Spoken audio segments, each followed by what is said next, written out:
1 quintal 40 KG ऊर्ध्व गंजेई सहित car को जबत कला छतिया फांडी पुलिस। जाजपुर जिला बरी थाना छतिया फांडी पुलिस पंजारे गंजेई माफिया जबत हला क्विंटाल 40 किलो गंजेई।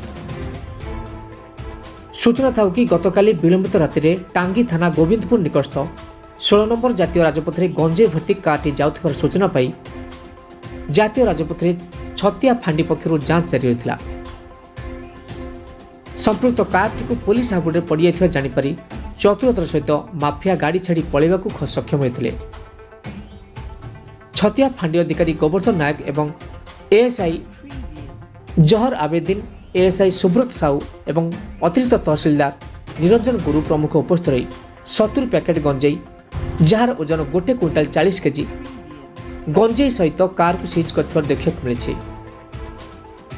तेबे किछि दिन पूर्व निर्दिष्ट से जगार 1 क्विंटाल 25 किलो गंजेई जबत करथिला छतिया पुलिस।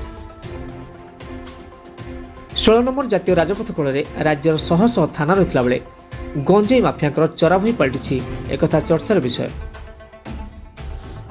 जबत होइतिबा car number AP28CK 4334